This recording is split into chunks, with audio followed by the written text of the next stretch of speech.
Hello everyone, welcome back po to our channel. My name is Chris po. I'm a homeschooling mom of two.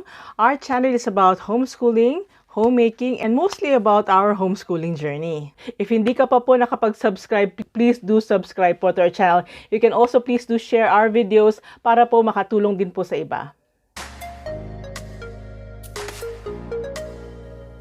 It's been a long time po, na-miss ko kayo and na-miss ko po ang gumawa ng content. It's just that napaka-busy po namin since po nung lumipat kami. I think my last video was where we were still back at our old house. So sorry po kung hindi ako nakakapag-upload ng content. Medyo na-busy rin kami sa aming homeschooling, but honestly speaking, medyo hindi nasunod yung schedule namin sa homeschooling namin, ano. How's your homeschooling journey naman po? Hopefully, okay po ang lahat sa part nyo or sa side nyo. I hope po lahat kayo nakaka-catch up naman sa mga deadlines and everything. Today po, pag-uusapan po natin yung na-discover ko po na bagong curriculum na resource na I think was really, on our part, was really helpful. Kasi for my end po, meron po akong grade 7 student. So, honestly speaking, disclaimer po, hindi po ako professional teacher. I'm just a regular mom. May mga struggles po talaga akong na-experience, especially pagdating sa mga ibang subjects, lalong-lalo na yung math. So yung math po kasi namin, nagkakaroon kami ng medyo, kasi since grade 7 na yung anak ko, medyo nagiging complicated po yung mga lessons niya. So as I said, hindi po ako professional teacher. Kaya I tried to find other ways po para magkaroon ako ng mas effective po na way to teach my children po this particular subject. So since ayun nga, nag-research po ako sa mga iba't ibang resource po na available online. As I said before, meron po ako mga saniliyang mga groups to find more ways to better actually equip myself para maturuan ko po yung mga bata ng mas maayos po. Aside from that, of course, nag-research din ako. May mga YouTube videos akong napanood online about this particular resource na available siya online for free. The resource that I found recently actually is a website called Khanacademy.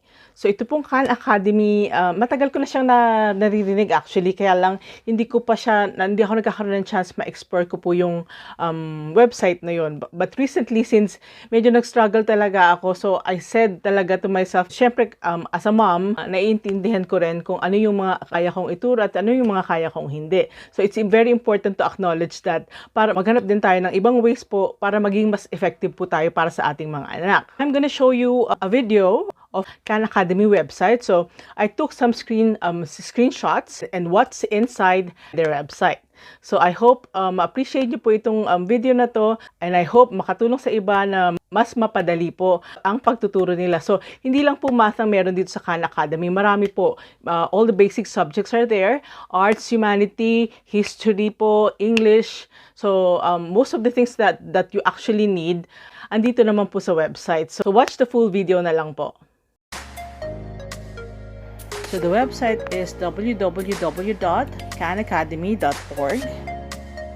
So when you go to the page, you'll immediately see the subjects or the lessons that's there listed on the home page. So yeah, on each subject, you'll see they have lessons for specific grade levels as well. So there's like math, there's history, there's arts, there's English.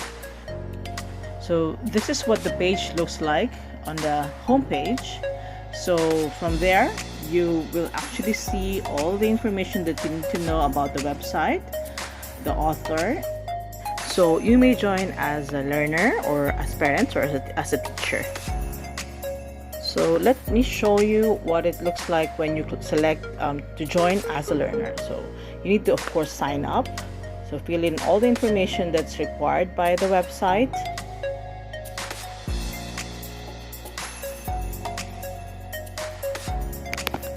So when inside, you can choose the grade level. Okay, so now we've selected grade 3 under math. So you just need to select the lesson. So let's select unit 1, intro to multiplication. So this is what it looks like. So you'll have lessons there, and you'll have specific videos on each lessons, which is really good because see, the way they've explained the subjects is really clear. So hindi ka na masyadong mahirapan sa pag-i-explain sa anak mo kasi nandun na yung video. What we have here are pictures of running pigs, and we could try to figure out how many running pigs there are by just counting the pigs. But we're going to start on each lesson.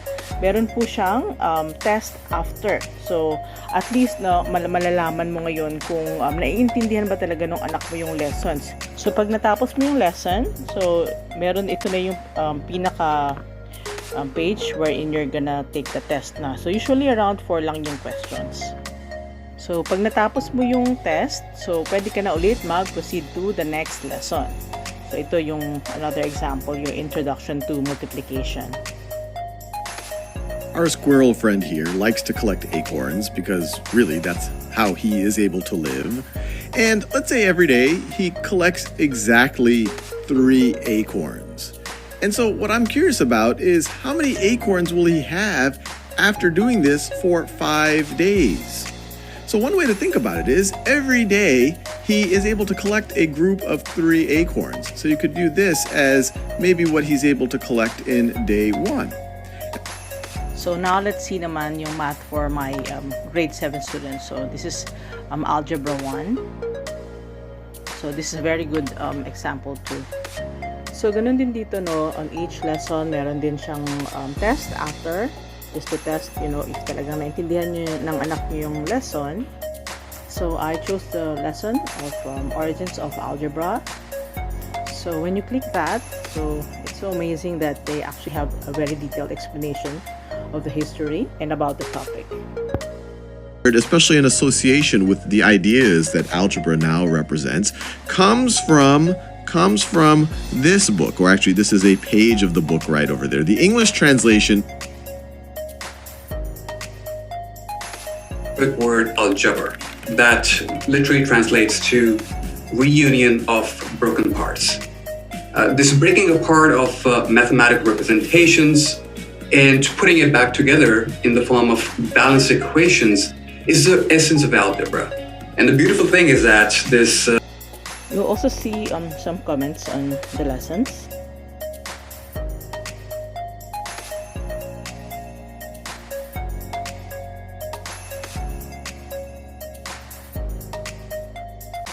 So let's choose another subject, which is reading and language. So you can choose the grade level, and at the bottom you'll also see like grammar lessons. So inside, just like the other subjects, there will be a test on each lesson.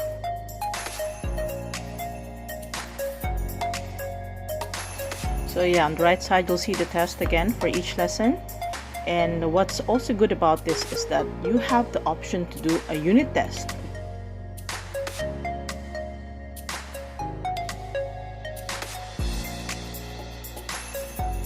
So going back to user registration, so it's better for your child to have actually an individual login for themselves, so as a learner.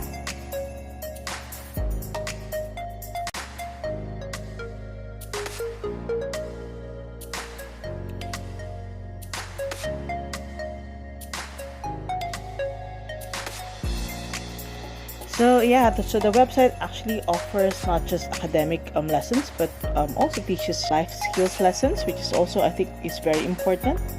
So yeah, those are the basic things that you'll see on the website. But feel free to browse. Visit www.khanacademy.org. So just check it out for yourself. So ayun po yung video. Nakatulong po ba sa inyo? Sana po nakatulong sa inyo. Kasi sa akin po, I really appreciate that. And yung feedback po ng mga anak ko is okay naman. So na-appreciate din nila. And sabi nila, it's very clear po the explanations dun sa website. And ang pinakamaganda din pong part dun is meron silang may mga test po after each lesson. So I'm really happy I discovered this website. Hopefully soon makapag-share pa ako ng iba pang makakatulong po sa ating mga homeschoolers. So mga parents na medyo napapagod na wag po tayo ma-discourage. Okay lang po yan. And we're not perfect. The most important thing po is we're really trying our best po para matulungan po natin yung mga anak natin. So don't feel discouraged. Alam ko nakakapagod. Alam ko po mahirap. Pero it's for our kids naman. So I think that all the effort will be worth it at the end. So thank you so much po for visiting our channel today. Please watch out for more of our videos.